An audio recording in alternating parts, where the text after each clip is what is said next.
All right, fantasy fans, welcome back. This week we're diving headfirst into the HOE League. Week 3, baby.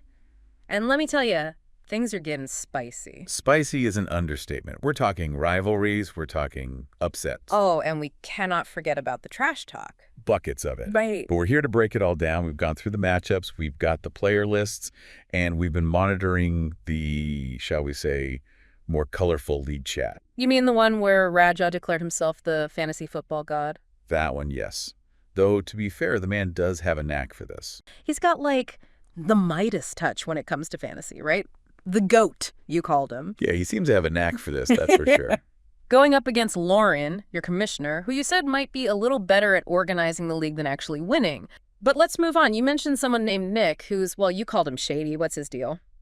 Let's just say, those trades, they always seem to benefit Nick somehow. Ah, so we got ourselves a real strategist over here, and he's going up against Derek, right? Heart and soul of the league. Oh, man, that's good. Yeah, should be interesting. Good versus evil, fantasy football style. I like it. Okay, this next one has me intrigued for totally different reasons. Mike, now he sounds like a character. You said he'd rather be at Burning Man than, like, agonizing over his fantasy team. Free spirit. And he's up against Ben, who sounds like the exact opposite. Spends all week glued to spreadsheets, overthinking every little detail. This is going to be good. Classic matchup, right? The guy who, just goes with his gut versus the guy who's got it all planned out. It's the ultimate question. Is it better to be lucky or good? We're going to find out. All right, let's get back to that matchup. Raja, the GOAT, versus Lauren, our commissioner, who, well, A little starstruck, maybe? Yeah, exactly. And it's not just league bragging rights on the line here. It's personal, right? Brandon Aubrey. Didn't she try to draft him in the first round? Not quite, but it was close. Which makes this matchup even more intriguing. Because guess who snagged Aubrey in the draft? No way, Raja. You're kidding. So what's Lauren gonna do? Choose loyalty to her fantasy crush or prioritize her team's success? Tough call. And look, Aubrey's not a bad kicker. He's coming off a 2 field goal game against the Giants. True, but does that outweigh the potential betrayal? This is the HOE League we're talking about, where fantasy football grudges run deep. Deep! But let's not get ahead of ourselves. Let's look at these rosters. Because Raja, he's not playing around. He's got Joe Burrow leading the charge. Solid pick. And then you've got that running back combo, Breece Hall and Kenneth Walker III. Okay, that's just not fair. And let's not even get started on his wide receivers. He's stacked. What about Lauren? Any hope for an upset? She's taking a gamble on Anthony Richardson. Rookie quarterback. Against the Bears' defense. Bold. High risk, high reward. Richardson could blow up, or he could completely crash and burn. And let's not forget about Bijan Robinson going up against the Chiefs this week. That's a tough one. You'd think so, right? But here's the thing. The Chiefs have actually been surprisingly vulnerable against the run this season. Really? So Robinson might actually have a chance. It's possible. If Atlanta can establish the run early, Robinson could have a decent game. But the Chiefs, they're explosive, so it'll be an uphill battle. Definitely a matchup to watch. So moving on from Raja's potential upset, let's talk about a rivalry that's been brewing for, well, 3 seasons now. Ah, you must mean Taylor. Big Dad energy. Going head-to-head with Black Chuck Norris and the Hertz Locker. It's a classic good versus evil, order versus chaos kind of showdown. And knowing these two, it's going to be entertaining. Taylor, he's got that slow and steady wins the race approach. Consistent, reliable. Like a fine wine. Exactly. Meanwhile, Black Chuck Norris, he's like a hurricane. Unpredictable, destructive.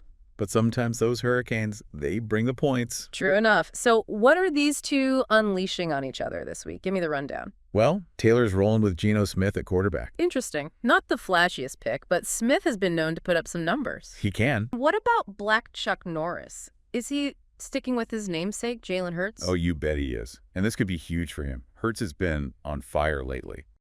Always a wild card. Okay, so quarterbacks are a toss-up. What about running backs? Taylor's playing it safe with Aaron Jones. Solid, consistent. Like we said, he likes that steady Eddie. But Black Chuck Norris, he's going with DeAndre Swift. Oh, that's a risky move. Swift can be electric, but he's also injury-prone. It's a gamble, no doubt. But hey, that's Black Chuck Norris for you. Lives on the edge. Now, before things get too heated, let's move on to a matchup that's got everybody buzzing, but for probably all the wrong reasons. All right, let's do it. Joe, the proud owner of Sports Noise, Oh, Joe. is going up against Dustin, who inherited the legendary Banana Hammocks franchise. Yes, this is what we call a study in contrasts. A steady in contrast. You see, Joe, bless his heart, is what we like to call statistically challenged. Statistically challenged. So is that code for he once drafted a kicker in the first round? Let's just say that Joe's fantasy instincts leave something to be desired. Okay. All right. And then on the other hand, you've got Dustin, who is a student of the game, Great. takes this very, very seriously. He's inheriting this team from Sean Booker, Oh, Sean Booker. the Banana Hammocks, a team steeped in HOE League lore. Oh, wow. And the pressure's on.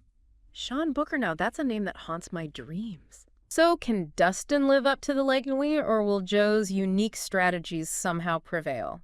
Only time will tell. Okay. But one thing's for sure, this is shaping up to be a week 3 for the history books. All right. We're going to take a quick break. When we come back, Right. we are going to talk about the Heffing Roadhouse Oh, boy. and the Rude Mechanicals. You won't want to miss this. Hey, Bing Bong, fuck your life. All right, HOE League, welcome back. We are talking about a clash of philosophies, I think you could say, right? That's a good way to put it. This is Mike, the carefree spirit behind the Heffing Roadhouse, Right. going up against Ben, the strategic mastermind of the Rude Mechanicals. That's going to be good. When you say carefree spirit, you mean the kind of guy that sets his lineup 5 minutes before kickoff? Yeah, pretty much. I mean, our sources indicate that Mike really subscribes to that, like, fantasy football's life, but shouldn't consume your life. Right. Enjoys the game, the camaraderie, but doesn't really get bogged down in all the details. Okay. Ben, on the other hand, This is where it gets good. yeah, So Ben overthinks everything. yeah, I mean, we're talking poring over spreadsheets, analyzing weather patterns. probably. Maybe even hiring a private investigator to get the inside scoop on his players. You're not wrong. I mean, Ben is all about maximizing every possible advantage, Wow. which can make him a formidable opponent. Okay. You don't want to be on the other side of Ben when he's locked in. So can all of that strategizing, can that actually translate into a win against someone like Mike who's just going on gut instinct? Right. I mean, this is like the tortoise and the hare. It is a classic matchup. Mhm. But with more touchdown passes. Or on trash talk. And probably some questionable trades in there. Yet this matchup really embodies the unpredictable nature of fantasy football. Okay. I mean, sometimes the most meticulous planning can be undone. You know, a single fumble, a surprise injury, or, you know, in Mike's case, a sudden urge to just ditch it all and go dance naked in the desert. You never know what inspires those last-minute lineup changes. That's right. You never know. All right, speaking of unpredictable, Okay. we have a matchup that is both quirky and strangely relatable. All right. This is Scott and his glitter beards Okay. taking on Matthew and the meatball sandwich. All right. All right. Sources say that these two are using fantasy football as a unique form of couples therapy. Okay, now that I respect it, forget marriage counseling, draft a fantasy team together. You. See if your relationship survives. That's right. Put it to the test. I mean, See if you can make it through a whole season exactly. without any screaming matches. But in all seriousness, both Scott and Matthew, Yeah. known for their unconventional thinking, Got which it. often translates to some interesting fantasy decisions. Interesting is a good way to put it. I don't know if successful is the word I would use. We'll see how it pans out. So we can expect some wild card trades, Oh, yeah. some out-of-the-box roster moves, maybe even a few tears shed over fumbles and interceptions. Probably. It's going to be entertaining, to say the least. Guaranteed. All right, let's move on then. We're going to move on to a little clash of styles here. And I'm not talking about wardrobe choices, Okay.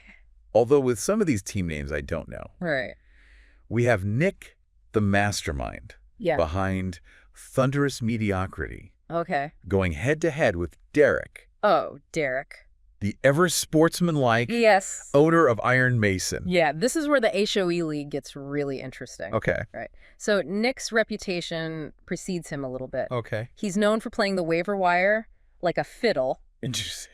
exploiting every loophole, squeezing out every last point. So a real go-getter. Some might call him a strategic genius. And others. Others would just say he's a real pain to play against. Okay, all right, I think I get it. But then you have Derek, who really embodies that spirit of fair play.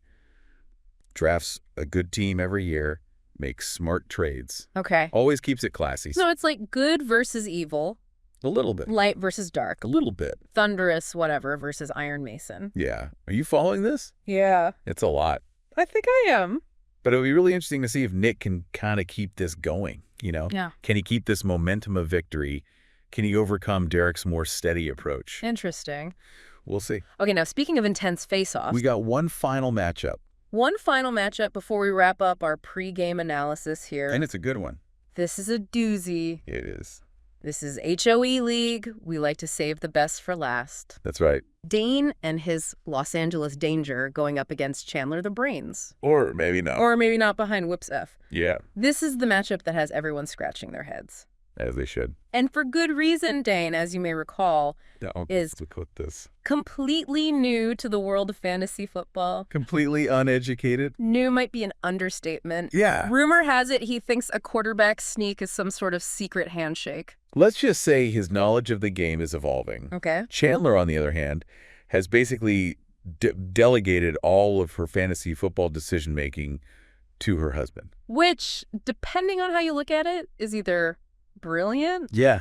or a recipe for disaster. 50-50. So, It yeah. really embodies that unpredictable spirit of the HOE League. Okay. You really never know what's going to happen. So can Dane's beginner's luck overcome Chandler's hands-off approach? Right. Or are they both going to end up wondering why they even agreed to this in the first place? We'll find out next week. All right, HOE League. We have dug deep into these Week 3 matchups. Deep dives. We've unearthed some serious rivalries Oh, yeah. and learned a lot about fantasy football psychology along the way. Psychology is a big part of it. Yeah, so before we set you loose to dominate your leagues this week, let's do a couple key takeaways. Okay, yeah. Because while the trash talk is always fun, It is important. ultimately we want to be holding that championship trophy Of course. at the end of the season, or at least not come in last. Right. No judgment if you do. No judgment. Happens to the best of us. Let's talk strategy real quick. Oh, hey. We're going back to Rajaw's method here. High floor players' consistency is key. You love to see it. Right. If you're looking for a model of stability, he's your guy.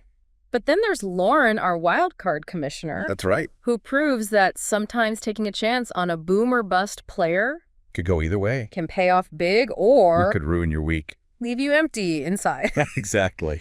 So it's really about finding that balance that works for you, right? Yeah. Are you a risk taker? Right. Are you in it to win it? Are you living on the edge? Yeah, you got to ask yourself these questions as you're making these decisions. I think the most important takeaway here, though, from this deep dive is that What's that? in the HOE League, anything can happen. Absolutely. I mean, we have underdogs, we have wild cards, we have veterans that might be ripe for an upset. You just never know. So as you're finalizing those lineups, you're crafting that pregame smack talk. That's right. Just remember, Okay. don't be afraid to take some risks. Some risks. Trust your gut. That's right. And most importantly, have some fun.